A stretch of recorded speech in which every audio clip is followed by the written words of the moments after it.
Hey, friends, and welcome back to the Healthcare Wayfinders podcast, where we are routing you to more accessible and cost-effective healthcare. Today, I'm thrilled to introduce you to Eric Levitan, the founder and CEO of Team Vivo. Eric's personal journey with his aging parents inspired him to create a transformative solution for older adults looking to build strength, improve mobility, and maintain independence as they age. In our conversation, we explore the science behind healthy aging, the importance of strength training, and how Team Vivo's innovative live small group classes are making fitness accessible for everyone, regardless of age or ability. Whether you're looking for a way to stay active or hoping to help an aging loved one take their first steps towards better health, this episode is packed with options. Let's jump right into the conversation. Eric Levitan, good to see you, my friend. Welcome to the Healthcare Wayfinders. Thank you so much for coming on the show. Well, thanks, Zach. I appreciate it. It's great to be here. Yeah, I'm really looking forward to hearing about y'all's solution at Vivo and how it's really helping folks live healthier, more active lives. Why don't you tell us a little bit about it and what you guys do? Sure. So, Vivo, just very broadly, is an evidence-based fitness program for older adults with a real focus on building strength. And there's a really important part of this that I think we'll probably get into as we talk through, which is this understanding around why it's so important to build strength as we get older. And maybe just to give a quick introduction, we all lose muscle mass as we age, every single one of us. It actually starts in our 30s, which is crazy to think about, but it is the case. And it is a progressive condition. It accelerates as we get older. And a lot of people, we think about frailty that comes with old age, but we don't really know what's going on in the science behind that. And that is this concept that we are losing muscle mass at an ever increasing rate as we get older. And there's actually a name for it. And that's a part of the origin story of this company. But that word is called sarcopenia. And I'm happy to dive into that a little bit more. But it is this progressive loss of muscle mass as we age that leads to a loss of function, a loss of mobility, and ultimately a loss of independence. And we just don't think about this a lot, right? We think about falls, we think about osteoporosis, we think about cardiovascular disease and type 2 diabetes and all these other conditions related to aging. We don't think about what is the precursor to all of that, which is we start losing our muscle mass and our strength. And so that is what we are focused on. And that's really the whole foundation of what this company is all about. That's cool. What was the genesis for that, or how did you get inspired to, one, start a company like this, and two, to focus on, folks 55 and older? So, it's a little bit of a winding story that I'll try and keep brief, but I think for a lot of people who are in this space, it's a personal experience with my own aging parents that really put me down this path. So back in probably 2010, I was running another startup that I was fortunate to be a part of. That was a technology company in the media and entertainment space, nothing to do with this. And I was in an executive coaching program here in Atlanta called Vistage. And we used to get speakers every month. And we had a speaker come in who was an older gentleman. He was I remember so vividly, he was in a short sleeve polo shirt with bulging biceps. And he was older, but you didn't really know how old he was. He probably, at the time for me, I was in my 30s. I assumed he was in his 50s. He introduced himself. He was a neurologist in Houston, Texas, and he was 75 years old. And he Wow. literally looked 20 years younger. And he proceeded to deliver a pretty inspiring presentation on the four cornerstones of healthy aging. And for the most part, it was intuitive. It was nutrition, exercise, sleep, and mental health / meditation. And I knew a little bit about each of those, but he went really deep into each. And in particular, he's the one that introduced me to this word, sarcopenia. I'd never heard that word before. And I remember so vividly how much he talked about the importance of maintaining your strength as you get older. And my parents were beginning to go through that period. They were in their early 70s at the time. And I remember asking both of my parents, have you ever heard of sarcopenia before? No. Did you know that you're losing muscle mass as you age? No. Did you know that there's something you should be doing about that right now? No. And I remember it just really sticking out like, why don't my parents know this? Like they're living this every day. So at the time I was running another business. I didn't really think much beyond that. And then I was very fortunate to be a part of an exit and sold the company in 2013. I actually stayed with the acquiring company until 2018, at which point I really wanted to go back and do something entrepreneurial again. And I guess, serendipitously, in kind of a positive and negative way, both of my parents started having really significant challenges as a result of aging that I now know to be very typical of that age. But they really had a precipitous decline in their quality of life and their mobility. And my mom in particular had a series of falls. And I can remember her, team of physicians that she was seeing, telling her that the best thing for her to do to prevent these falls was to walk. And I knew, as a remote caregiver for my aging parents, that my mom was already walking 2 miles a day. And yet she was still having these falls and literally had this kind of, memory of sarcopenia, right? My mom is losing muscle mass. She doesn't need to walk more. She needs to strength train. But A, her healthcare team is not really passing on this information. And B, where do I even send her to strength train, right? As a 75-year-old woman who lives in another state than I do, she lives in Florida. There just wasn't a lot of available programming out there that I knew about. And I really felt like this was an opportunity to do something that would specifically impact my own parents, but knowing the demographic shift that was happening, right? We have the largest population of older adults the world has ever known is happening right now, and it's growing. And what an amazing opportunity to make a significant impact in a lot of people's lives. And that really drove, I kind of poured myself into the research. I was very fortunate to have a relationship with my alma mater. I went to Duke University.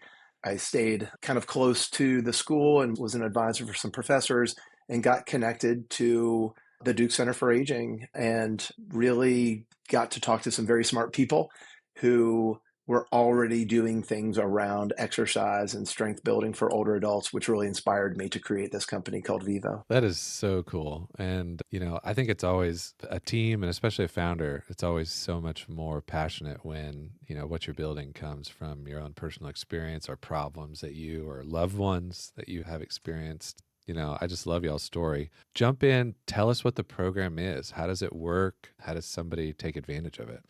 Yeah, it's quite different from really the status quo. So we all know fitness is a crowded space, right? There are in-person gyms, right, that are catering to, these big box gyms, whether it's Crunch or LA Fitness or whoever it is. And then there's boutique fitness studios. There's Orange Theory, there's CrossFit, there's Soul Cycle and Barry's Boot Camp and all these litany of different, boutique that are in person, but smaller, a little bit more intimate, a little bit more curated in terms of what their programming is. And then you have a slew of apps and online options, some of which are just YouTube videos, right? And then there's all these apps that you can get. And then, of course, there's personal trainers. And what we do and what we found is really the key to why this works so well is what we are doing is different from all of that. If you're already going to the gym and you're already self-motivated to do that on a consistent basis, keep doing that, right? That's working for you. Similarly, if you're disciplined enough to do an online program or an app in your basement, 2 or 3 times a week, great. That's amazing. What we have found is for older adults and really, and 50 plus, let's call it. I hate to put an age around this because there is no bottom threshold and there's no upper threshold, by the way. But for a lot of us, having the motivation and the discipline to exercise on a regular basis is hard.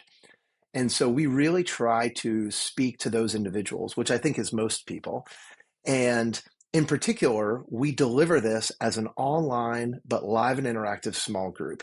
And I'll break down the kind of impetus behind that. And there's really 3 things. The first is we deliver this as an online solution. I would never argue that being an online experience is superior to being in person. It is not. Being in person is always better for lots of different reasons. However, being in person presents some barriers to participation. Maybe you don't have access to a facility that's close by, right? And it's too far. Maybe you don't feel comfortable going into a gym. A lot of gyms are really, designed for younger people, not for older people. They can be intimidating. Maybe you don't know what you're doing. It's embarrassing to go in and not really know how to use these machines or these weights. Maybe you don't have transportation. Maybe you don't want to deal with the cold weather. Maybe you don't want to deal with traffic. There's a litany of reasons for why we don't engage in person. So doing something online where you can literally open up your laptop or turn on your computer or turn on your tablet and engage just removes a lot of those barriers and makes it a little bit easier to engage. And then the live and interactive small group makes it feel pretty close to being in person. It's not exactly the same, of course, but as soon as people start engaging, it actually feels like you're a part of this group, which takes us to the second part, which is we do this as a live and interactive small group. We have a live certified personal trainer who understands exercise and aging, who is looking at everybody and giving you real-time feedback. And this is a really fundamental aspect of what we do, because especially as we, even without, age as a factor, we all have unique set of circumstances, right? Some of us have low back pain. Some of us have knee or shoulder dysfunction. We all have different things going on. We all really need someone looking at us. As we age, it only gets more complicated. And so we have a live trainer who's giving everybody real-time feedback. And in order to be able to do that effectively, it's got to be small, right?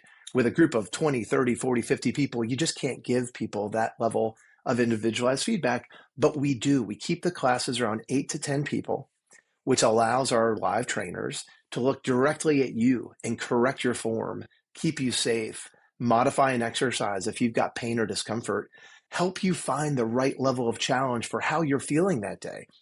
It's a really subtle but really important thing, because even with your own, pre-existing set of issues, sometimes you feel good, right? And you've gotten plenty of sleep the night before. Sometimes you don't feel so great. You wake up, maybe you didn't sleep enough. Maybe your back hurts or your neck hurts, or, enjoyed one too many cocktails the night before and you're dragging a little bit. So knowing how to help someone reach a level of challenge on that day is important, because that's what gets the outcomes. That's where the magic happens. If exercise is too easy, you will not see the benefits. It's got to be a little bit hard.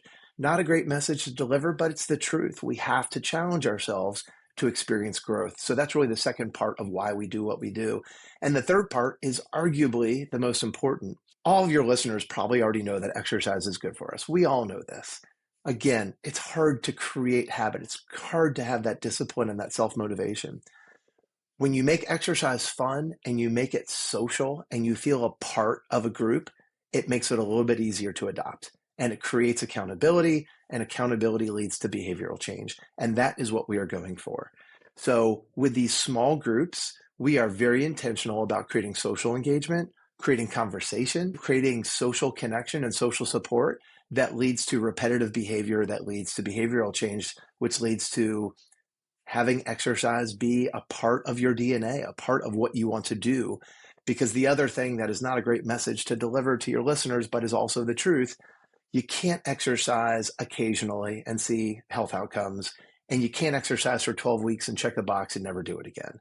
This is something that we need to do multiple times a week, every week for the rest of our lives. And it's not a fun thing to think about, but again, it's the truth. It's what we have to do. So the sooner you can build this in as just a part of your lifestyle, the sooner you will see these tremendous benefits that exercise, and in particular building strength, brings. So we are very intentional, again, about creating this social engagement. Not to go on and on, but I think it's probably important to maybe explain a little bit of how we do that. And we actually utilize something called dual task exercises. And many people are not familiar with this concept. It was really developed for older adults, or specifically individuals with some sort of neurocognitive disorder like Parkinson's or dementia. It is the simultaneous physical movement and cognitive recall. In other words, we ask people questions while they're exercising. It engages the brain. It's a really interesting thing that your brain is really focused on moving your body. And when you have to recall information, it leads to something called neuroplasticity and neurogenesis. It's this formation of new neural pathways. It's really good for cognition, for executive function. It's actually really good for balance, interestingly enough. But what we found, we built it into this program because obviously as we get older, we all want to focus on our brain health. We're all hearing the news and the studies around cognitive decline and dementia and Alzheimer's, and we want to focus on that. That's why we built this into the program. What we found, though, is when you get people talking in small groups, it creates conversation. And when you create conversation, you create community. And so we really started leaning into this more and more. So sometimes we ask people silly questions. Zach, while you're doing your warm up of squats or chair stands, whatever you're doing, I want you to name for me as many words that begin with the letter B as possible. Go. And it sounds silly. It is silly. It's actually hard. You're standing up from a chair or you're doing squats, whatever it is that you're doing. And you have to think of words that begin with the letter B. And it's shockingly hard and frustrating. But that's the important part of it. And then sometimes it's less nonsensical and it's more about you. Hey, tell me about, hey, we're approaching Thanksgiving. What's your favorite part of the holiday meal? And this was a real example from when a class in the past, right before Thanksgiving, someone said cranberry sauce. And that was their answer. And someone else was like, cranberry sauce is disgusting. How could you like cranberry sauce? And for the next 45 minutes, the group really split into these two sides of people that love cranberry sauce and people that hate cranberry sauce. And it culminated after the class. People emailed around the recipes of how they make their cranberry sauce.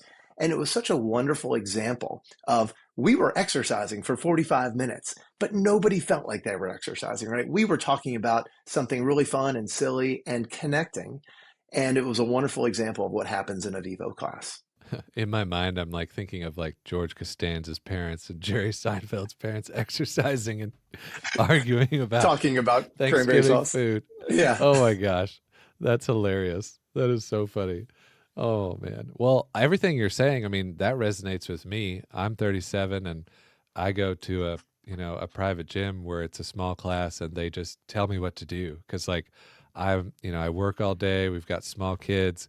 I don't want to have to think about it, right? But I still want to be healthy. I want to be healthy for my family. And so I just go and show up. But you guys are making it even easier. You just turn on your computer, I guess. I'm assuming this is like on Zoom or something like that. We leverage the Zoom platform. We want to use something that people were comfortable with and make it really easy. So whether you're comfortable with technology or not, we send people reminders in their email, and it's literally got a big button. It says join class. We do have an app and a platform that we utilize as well, but most of our members just join by clicking that button.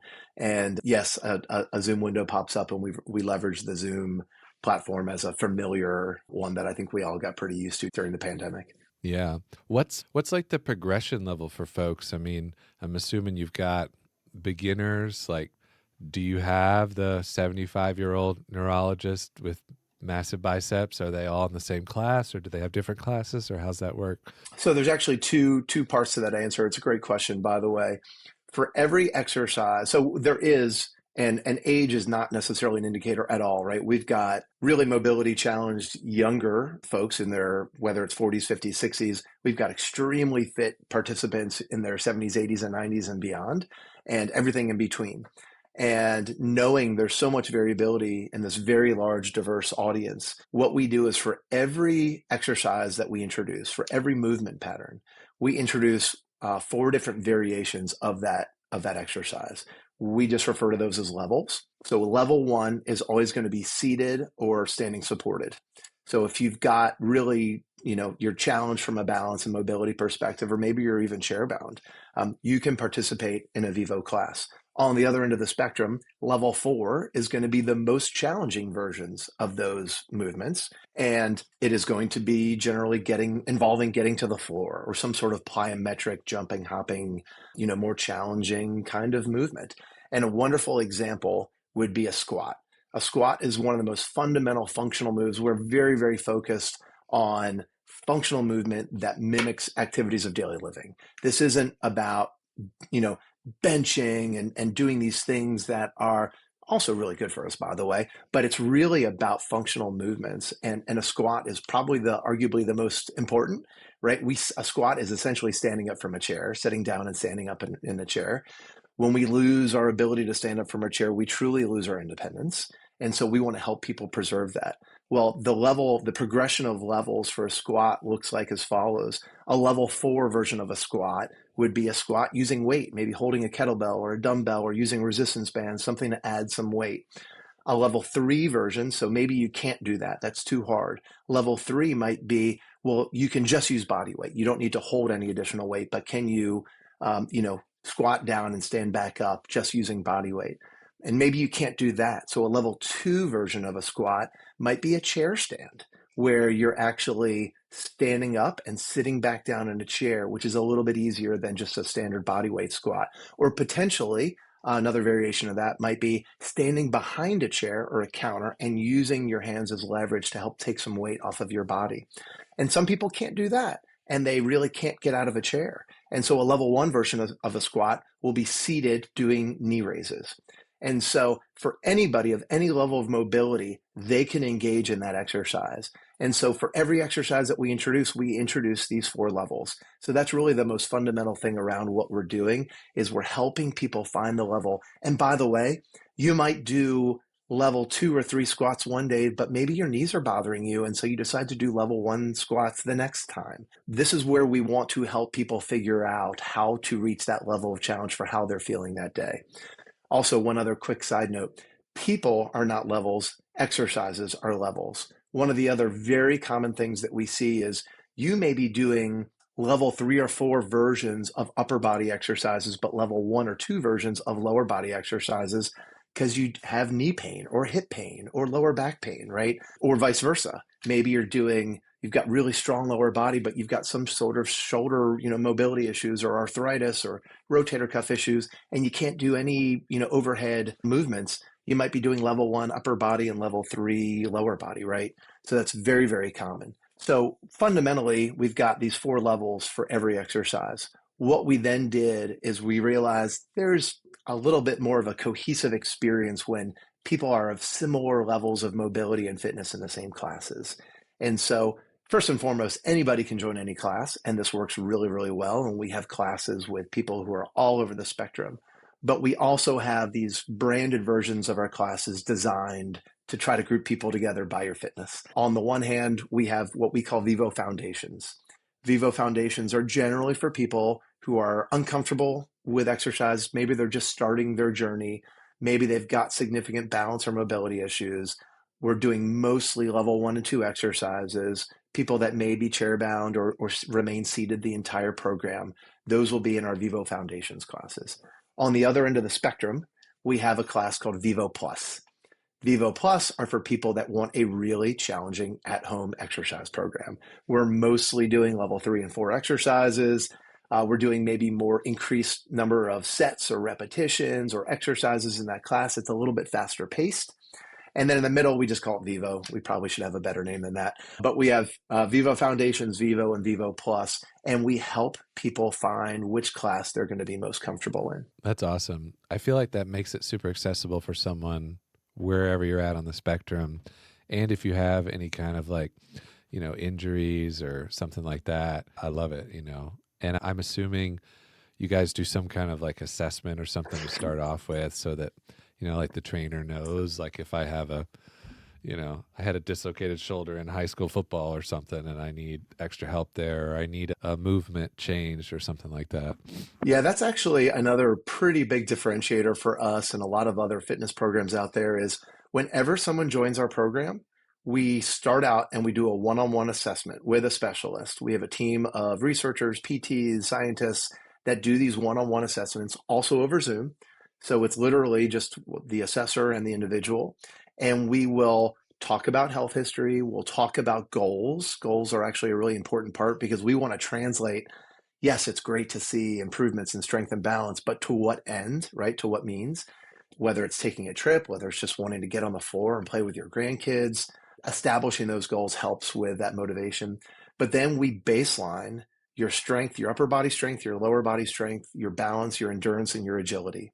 We use standard scientifically validated assessments with normative data, and we capture where you're at. And that gives us a really good indication that we can pass on to the trainer so they know more about you. And they know what your goals are. They know what maybe chronic conditions you're suffering from or limitations or pain. And then every 2 to 3 months, we reassess. So we actually track progress. And here's the crazy thing. 100% of everyone we've ever baseline assessed and reassessed 2 to 3 months later have gotten stronger. 100%. We've never had anybody who got baseline assessed and then reassessed and did not get stronger. And it's crazy because this is not rocket science. It turns out that if you strength train consistently over time, you get stronger. That's just how it works. And so what's really beautiful about this is not snake oil, right? This is not some magic pill or, magic bullet that we're offering. We're offering something that is proven in science to work literally all the time. And if you engage on a consistent basis to a level of challenge, you will see outcomes. And we see that over and over and over again. And it's amazing because when you build strength, it changes your entire life. It affects your sleep. You have deeper sleep and longer sleep. It affects your pain. You almost always, it's counterintuitive. People often use pain as an objection to participating in a program like this. It's actually super beneficial for arthritic pain. It lowers your A1C. It lowers blood pressure. It's good for your heart. People often lose weight. It's good for mental health and depression and anxiety. It is this really, really wonderful utility that's available to all of us that we just underutilize. And so that's where we really love to see, and these assessments help demonstrate that to folks, that they get to see their progression. We send them a little chart. It's got graphs for each of the different areas that we're assessing. And we have a very, very good understanding of what that's going to look like for every single person. And it's always very, very positive. What do you guys do if, like, let's say husband and wife want to work out together? Can they do that, or do they schedule different sessions, or how's that work? So that's one of my favorite parts about what we do. And still to this day, we probably need to figure out how to better market and talk about the fact that this is a way of connecting families. So first and foremost, as your question, husbands and wives, we have spouses, significant others. We have a lot of members that participate together. I do this with my wife. Sometimes we're in the same screen together. Sometimes we're in different screens in different rooms, or she may be traveling, I may be traveling, but we often engage. We also have spouses that choose intentionally not to be a part of the same class together, which is also a very, very real example. Where this gets even more interesting, and one of my favorite things to talk about, is this is a way of connecting adult children with their aging parents. And this has been, I'll speak very much personally, one of the most amazing parts and kind of ancillary benefits of starting this program is I do Vivo twice a week with my dad and twice a week with my mom. They're divorced. They live in different states. My dad's in Pennsylvania. My mom's in Florida. I live in Atlanta. And I get to see both of my parents twice a week and engage in a shared experience with them. It's amazing. Both of my parents are in their 80s. I get to see how they're looking, see how they're moving, and we're talking, right? There's an exchange. They're not just a muted box on the screen. We're a part of something. And what's really cool is we're a part of something as peers. I'm not their child, right? They're not parenting me. I'm not their caregiver. I'm not looking after them. There's someone else who's facilitating an event that is connecting us. And beyond the obvious benefits of my parents are getting healthier and stronger, I'm getting healthier and stronger, it's actually improved our relationship. It's incredible, right? We used to have phone calls, maybe a weekly call, be like, Dad, how are you doing this week? Oh, I'm okay. How are you doing this week? Like, that was the nature of our calls. It has opened up our relationship. Vivo has become a really significant part of just keeping that communication line open throughout the week. My dad will text me after a class. We'll talk about how hard it was, or how silly it was, or how funny it was, or can you believe this thing or that exercise? I'm so sore. Like, it's just created a new, connection point. And when I first built this program back in April of 2020, I remember bringing it to my dad and saying, Dad, I'd love you to be an early customer, right? You're part of the inspiration for why I created this. I'd love for you to try it and give us feedback. And my dad said no. And it was a really wonderful learning experience because I was like, what do you mean no? I'm your son. This is my company. Like, support me. And he proceeded to go through what I now refer to as the objections. And this is feedback that we see all the time. So it looks something like this. I don't have time. One of my favorites. I can't lift weights. This is not for me. I'll get hurt. I'd be embarrassed. I already walk. That's another one of my favorites. I don't need to strength train. I'm already walking every day. We see the same, objections over and over and over again. And I challenge, if you're an adult child in your 30s, 40s, 50s, and you've got aging parents, I challenge you to ask your parents about a program like this and hear their response. And you'll probably hear one of those answers. And all of that stems from some very, very core emotions that are in all of us. And as it relates to exercise and aging, whether it's from living in an ageist society or just the way that we naturally are fearful. There's two things that are these great inhibitors to participating in a program like Vivo. And those two things are fear and shame. And fear and shame are very hard to overcome. We're afraid of getting hurt or worse. We're afraid of putting ourselves out there and being embarrassed and not being able to do things or looking stupid or silly. Those are hard things to help people get over. What I found after this debate with my dad of trying to counter his objections was ultimately I got frustrated and I said, Dad, what if I just do this with you? And without hesitation, he said, okay. And that was a real learning moment. And that's something I would love to pass on. And again, whether your listeners are choose to do Vivo or not and do something else, engage with your aging parents. Be that motivation to help them get started. Because know that fear and shame are really powerful things that are preventing people from doing things that they know they should be doing, right? We all know exercise is good for us. It's hard to take the first step. As adult children, as part of that sandwich generation, we can help be the catalyst for the first step. So I did this with my dad. I do this with my dad. I do this with my mom. It is a wonderful, they continue to show up and they engage in Vivo twice a week. They're so much healthier. It's unbelievable. My dad is an 83-year-old man. He does planks on the ground on his elbows and toes, just like I do at 83. He was not doing that before Vivo. It is amazing to watch someone get stronger, more confident, and how it opens up their world. And again, it's been a gift for both of us because it's improved our relationship. And I'm so proud of my parents, right? It's amazing to watch them engage in a strength program in their 80s and watch what's happening to their lives. That's amazing. That's like a win-win-win-win-win all around for everybody. Totally. Man, Eric, okay, so, we've talked about this. How do people get engaged if they want to with Vivo, or they want to recommend it to their family members, or they want to, start something at the beginning of the year where they're going to work with their aging parent? How do they connect with you guys? So the best way to start is to go to our website, which is teamvivo.com. Team, like you're a part of a team. We consider when you join this program, you're a part of a team. We're in this together. It's hard to do by yourself. So it's teamvivo.com. And because we have this understanding around behavioral science and knowing how hard it is to get started, we offer these free intro classes 4 times a week, completely free, no obligation. And it's more talking than moving because we know people are uncomfortable or might be nervous. So we just want to give you a demonstration, talk about how we run these classes, why we do the things that we do, and what it looks like. Because we know there's some trepidation, right, to get started. So it's a great way to get some confidence, to do some of the movements in a smaller environment, and to see that you can do this. That's actually one of the other objections I didn't mention is for a lot of older adults, they think this is not for them. This is for younger, healthier, more fit individuals. I've already lost my mobility. I have significant balance issues. I'm in so much pain. I can't do this. It's too late. It is never too late. That's one of the greatest misconceptions.